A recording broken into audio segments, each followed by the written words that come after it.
I don't care if it's a family wedding or what, but do you think it's acceptable to take a day off on the day of an important client's founding anniversary party? My boss, Catherine, said that as she rejected my request for paid leave. My name is Michael. I graduated from college this year and joined a well-known major food company, famous for its TV commercials, and it's been 6 months since I started. I come from a single-parent family, living with my mom and my older sister. My mother, who works in a restaurant, doesn't earn much, and our family's life was tough when my sister and I were young. My sister, Elizabeth, 5 years older than me, didn't go to high school after finishing middle school. Instead, she got a job at a flower shop to help support our family along with our mother. So, I thought I'd have to work right after middle school, but my sister stopped me. You're smarter than me and you like studying, so make sure you go to college. I'll figure out about the tuition. Thanks to her, she paid for my education and I was able to attend college. That's how I landed a job at a big corporation. Now, she's getting married next month. As her only brother, I absolutely want to attend and celebrate. That's why I begged Catherine, my boss, bowing deeply. Please, it's my sister's wedding. She quit school after middle school to work and support our family, even paying for my college tuition. I really want to celebrate her wedding. But Catherine just sneered and laughed through her nose. Oh, your sister only finished middle school. Must have been quite a poor upbringing to have to work instead of going to high school. Unbelievably, Catherine started looking down on my family. Anyway, it's been decided long ago that everyone in our sales division attends the client's founding anniversary party, especially for newcomers. It's a chance to be remembered, so I can't approve any leave for any reason, she said, and then tore up my leave application. Really, young people these days take their jobs too lightly. She sighed with a stern look in her eyes. Catherine has always been a strong-willed, archetypal female boss, but she seemed particularly unyielding on this matter. Reluctantly, I backed down for the time being. Then, a month later, on the morning of my sister's wedding day, I'm taking the day off after all. I called in. Catherine was furious. Come in now, or I'll fire you. I was yelled at like that, but my decision remained unchanged. What a way to speak. At this point, I don't care if I get fired. I'd rather find a new job than work under such an oblivious boss. But then, my sister, who seemed to have overheard the call, approached me with a worried look. What's wrong?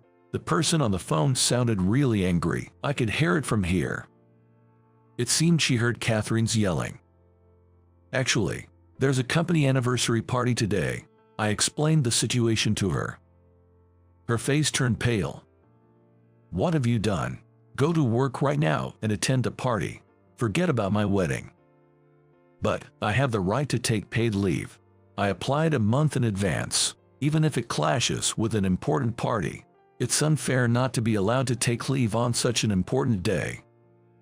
But if you keep that up, you'll get fired. You just got this job. It's okay. I'm still young and educated. I'll find another job quickly. I reassured her and sent her off to prepare for her wedding. The wedding went smoothly that day.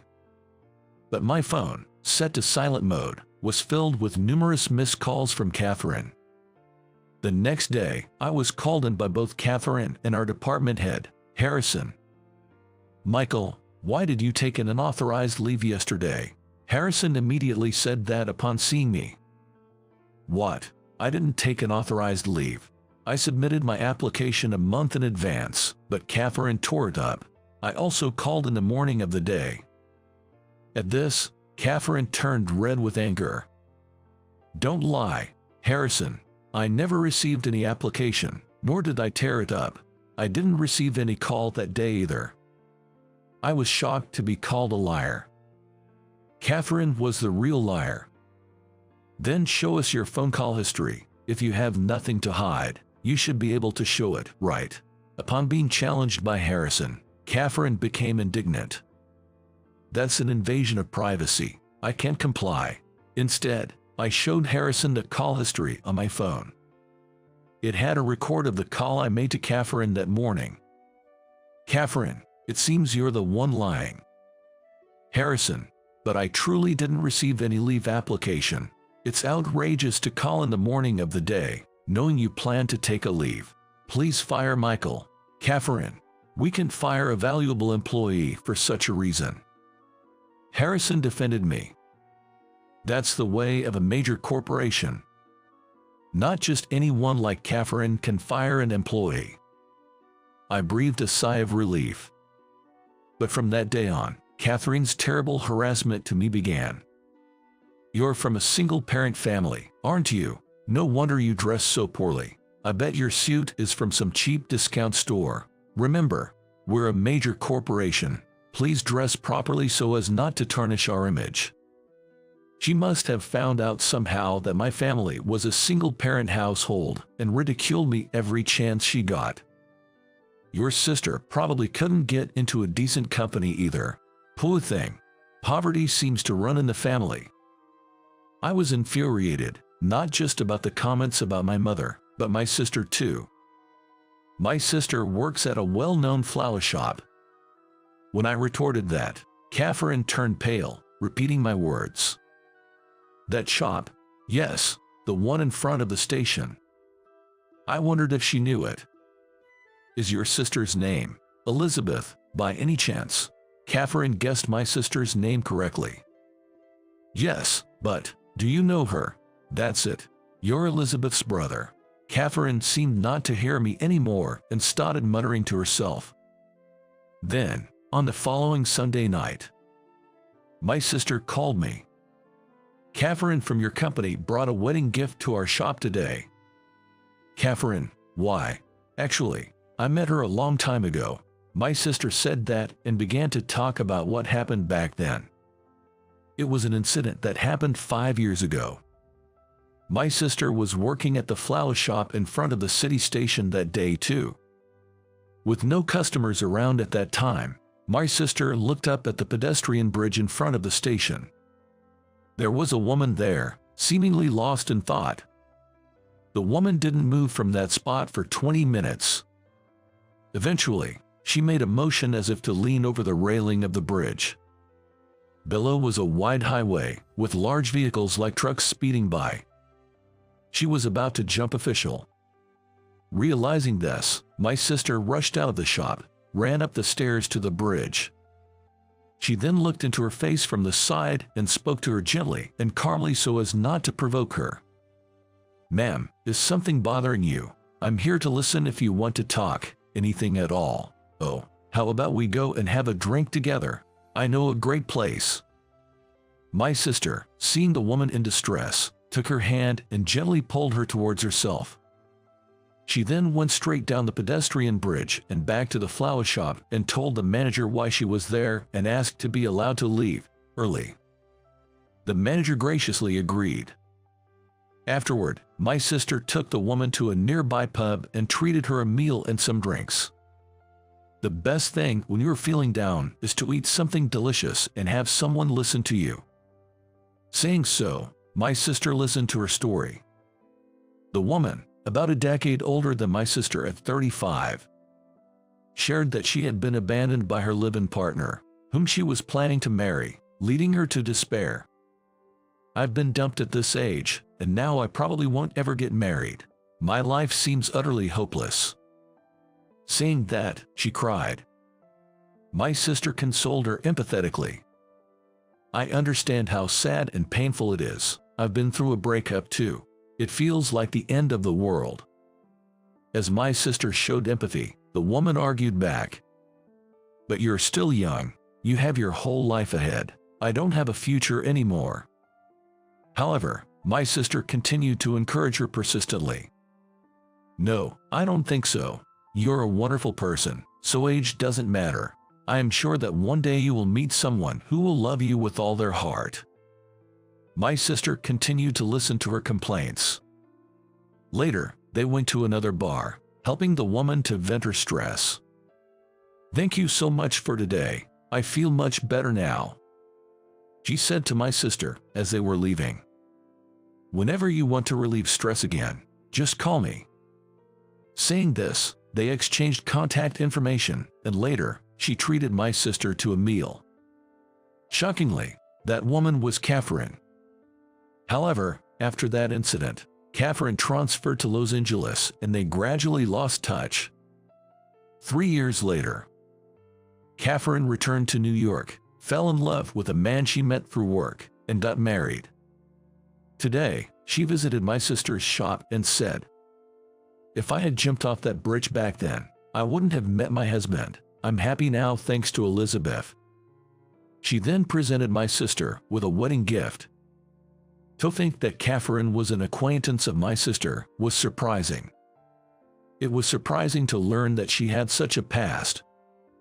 I had only seen her as a strong and confident figure at work. "She was reflecting on the bad things she did to you." My sister said that over the phone.